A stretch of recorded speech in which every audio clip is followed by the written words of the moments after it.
L'hypocrisie religieuse ne commence pas par de mauvaises actions. Elle commence par un cœur qui veut paraître juste sans vouloir être transformé. Jésus n'a jamais été dur avec les pécheurs brisés, mais il a été ferme avec les religieux qui jouaient un rôle. Non pas parce qu'ils priaient, jeûnaient ou connaissaient les Écritures, mais parce que tout cela était devenu un masque. Jésus parle sans détour.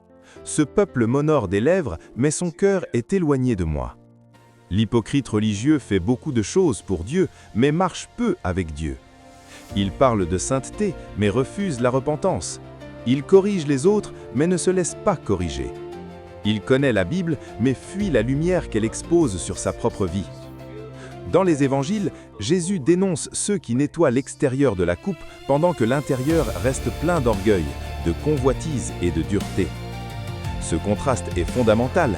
La religion s'occupe de l'image, Jésus s'occupe du cœur. La religion cherche l'approbation des hommes, Jésus cherche la vérité dans le secret. La religion cache la faute, Jésus la guérit quand elle est confessée. Avant de continuer, je veux te partager quelque chose d'important. Beaucoup de personnes prient, mais très peu savent comment structurer leur année spirituellement. J'ai donc écrit un livre intitulé « Les 27 prières de prospérité biblique pour posséder son année ». C'est un parcours de 9 jours, avec des prières bibliques claires pour aligner ta foi, tes décisions et tes actions. Le livre est disponible au prix de 3 500 francs CFA, soit environ $6. Le lien est en description. Maintenant, on continue. L'hypocrisie religieuse est dangereuse parce qu'elle donne l'illusion d'être proche de Dieu tout en restant loin de lui. Elle anesthésie la conscience. Elle remplace la relation par des habitudes, l'obéissance par des discours, la repentance par des justifications. On finit par défendre une position spirituelle au lieu de chercher une transformation spirituelle. Mais écoute bien cette vérité centrale. Jésus ne rejette jamais celui qui enlève son masque. Ce qu'il condamne, ce n'est pas la faiblesse, c'est le mensonge intérieur. Ce qu'il confronte, ce n'est pas la chute, c'est le refus de revenir à lui. La grâce ne coule pas vers ceux qui se croient justes, mais vers ceux qui reconnaissent leurs besoins. L'appel est simple et profond. Cesse de jouer un rôle devant Dieu, il voit déjà tout. Laisse sa lumière atteindre les zones que tu caches.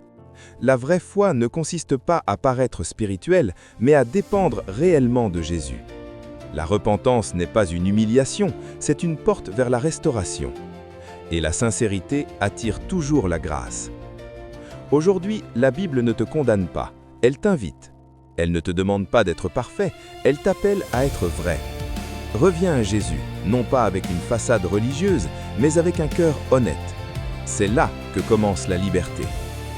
C'est votre frère Karim. Que Dieu vous bénisse. Avant de te laisser, je te rappelle que si tu veux aller plus loin et structurer ta vie spirituelle sur plusieurs jours, j'ai écrit un livre intitulé « Les 27 prières de prospérité biblique pour posséder son année ». C'est un parcours sérieux, biblique et progressif pour t'aider à marcher avec clarté dans ton année. Le livre est disponible dès maintenant au prix de 3 500 francs CFA, soit $6. Et tu trouveras le lien dans la description. Prends soin de ton année avant qu'elle ne te prenne de vitesse.